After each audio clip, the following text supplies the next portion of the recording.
I am at Cary, North Carolina. I am at the Electrify America site at the Target, which has just reopened. 2 of the 3 dispensers are operational, and the site has been upgraded to 150 kilowatt of power output, but it has lost its level 2 connection.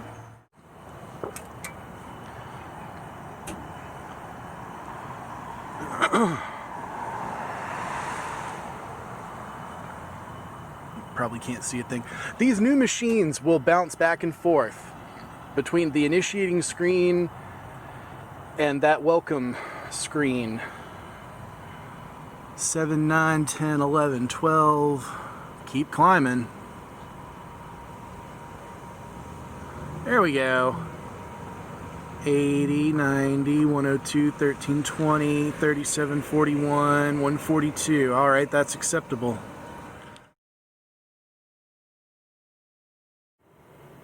So naturally, the very first charger I pull up to at the Wake Forest site is unavailable.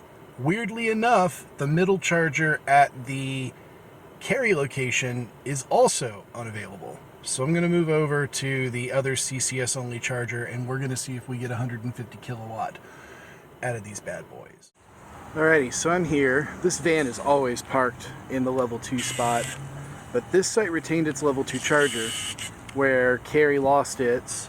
My car and the station are still talking. I do like that they have put EV charging notices up at this location now, so I don't think these spots will get iced anymore. Albert, plugged up, ready to go.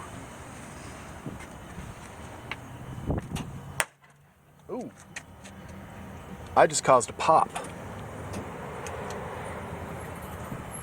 Let's see how slow it's going. I may have to use number 1.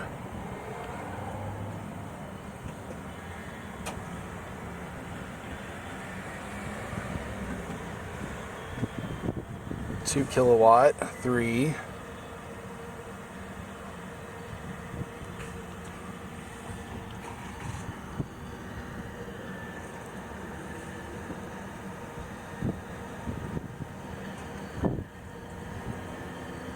Well, even though I heard a bad pop, we're pulling right at what we should be pulling, so... Huh. Hooray! Let's go check the other chargers. Let's see if I caused something to go offline. That one's happy.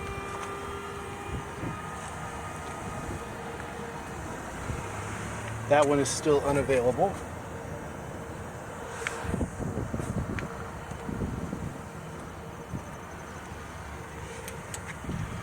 Oh! Well, I might have made another machine unavailable. Guess I'll have to make a haiku about this, post it to Instagram. Plugged in, then loud bang. Site 200-129. Help, Electrify. 33 kilowatt hours transferred in 20 minutes and 16 seconds. Started at 62%, ended at 100%. The e-tron charges insanely fast. Well, how about that? Station 3 still says it is available for use, so I guess the loud bang was nothing to worry about?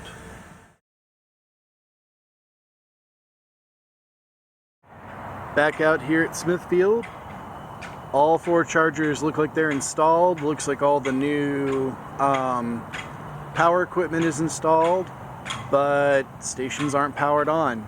So when's that going to happen?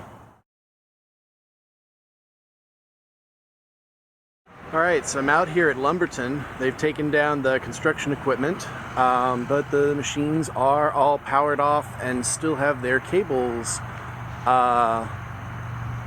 wrapped up like they're in shipment. So I wonder how long it's going to be before they send the techs out to finalize the wiring and power these guys up.